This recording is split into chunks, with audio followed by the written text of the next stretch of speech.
Hello everybody, Just Man here, and Harry Potter sucks.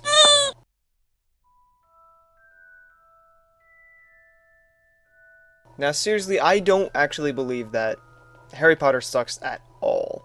It's a very wonderful universe, it's well constructed with great characters and amazing dynamics. Up to the 7th book. Let me explain myself. So, all the way up to the 6th book, she had been developing this sort of system that worked.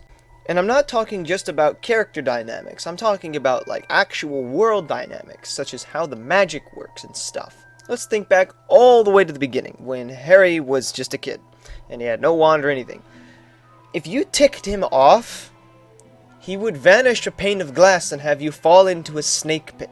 Now, he didn't do it on purpose, necessarily, but he did it.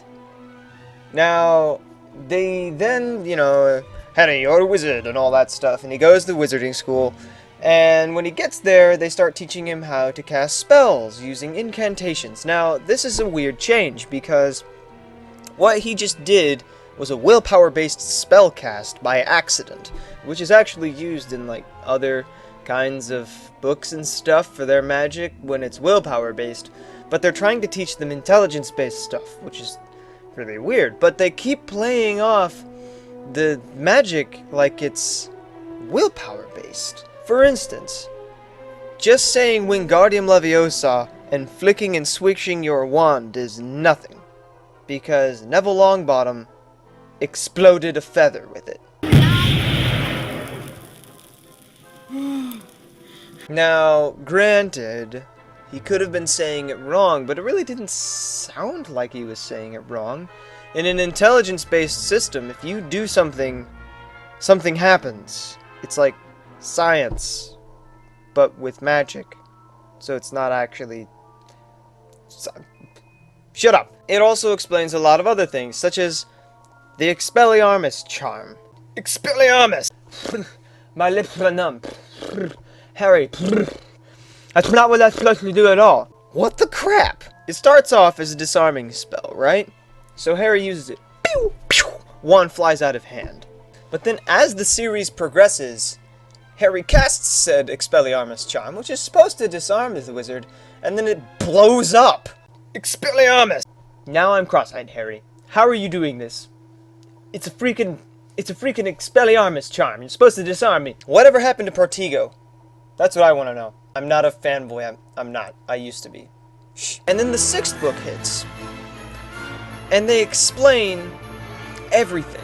Voldemort was able to cast spells consciously without a wand as a kid. This pretty much confirms every single belief I had with this system being a willpower-based magic system. They're all sorcerers. They're not wizards. Anybody who plays D&D should know that. What they set it up to be is that magic is actually willpower based. And when you say a spell, you don't actually cast it because you said the spell. You're casting it because the spell forms an idea in your mind and directs your willpower to cast the spell. Makes sense, right? But then they go even further to explaining it by revealing the existence of nonverbal spells, which basically means that you can cast it without even saying anything. And the way you do this is not by saying something in your head, which is what Harry tries, which is why he's absolutely miserable at it. No, you direct your willpower. This also explains why Harry is actually a better wizard than Hermione, who by any standard of an intelligence-based magic system should be infinitely better at everything than Harry is. So where am I going with this? Why does Harry Potter suck? The 7th book hit, and she ruined everything. When the 7th book hits, she decided to throw in a few last-second dynamics that weren't really explained at all, really, to be honest. And it's not just the Deathly Hallows. The biggest issue of the 7th book was wand lore. She tried to explain wands as being sentient somehow. And I guess that kind of made sense when at the very beginning she explained all the wands as choosing their wizards, but we could actually explain that off in a willpower-based system by saying that a wand is actually the extension of a wizard's self. So a certain core and a certain type of wand and length and bendiness, or whatever you called it, would actually react to the magical aura within oneself better than other wands, so that when you picked it up and it matched, your magical aura would show through the wand naturally, which is why the wand chooses the wizard crap game. But no, she decided to make it literal. The wand actually chooses the wizard. Well, that in itself isn't actually broken. I mean, she didn't really break anything, it's just kind of dumb. She then says that if you kill a wizard, you get their wand. The wand is actually loyal to that wizard, and if you kill them, it's now loyal to you. Which, I guess that makes sense. I mean, that's fine. Not very many people... Okay, lots of people died in Harry Potter, but... not very many people died up to that point. They were Sirius and Dumbledore.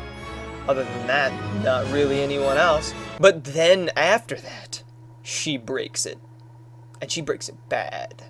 She then tries to explain wand lore as if you disarm or beat a wizard in a duel, suddenly the wand is now loyal to you.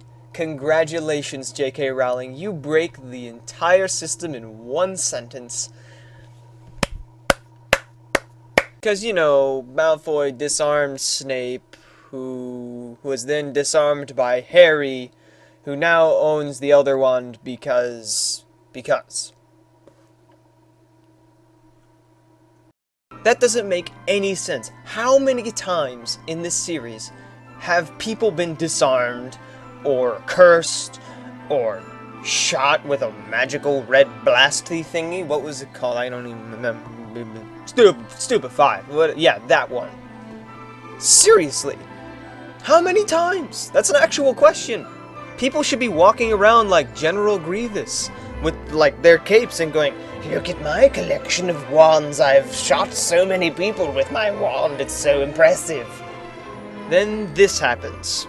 Yeah, the Elder Wand happens. That shouldn't exist in this system. It takes a poop on the entire willpower-based thing. You can't have one wand that augments people's powers to the point where they almost can't be killed unless you kill them in their sleep. It just doesn't happen. You have to have strong willpower in order to use the magic, not a super powerful item. Then the Deathly Hallows thing kind of happened, which was, to be honest, very rushed. And the 7th book pretty much ended off this series like it should have ended, but in the wrong way, if you know what I mean. Tell me what you think below. I don't know. Now I'd just like to take a little time to thank the newest subscribers. These are the newest subscribers to this channel, and I'd just like to thank you guys very much. And I'd also like to thank the other people who have hidden their subscription from the list, and I haven't been able to thank by name. So thank you too, guys. You should stop that, because it's more fun to put your name on the thing. In all seriousness, though, thank you very much. You guys are keeping the channel growing. So I will see you next week. Keep your teeth.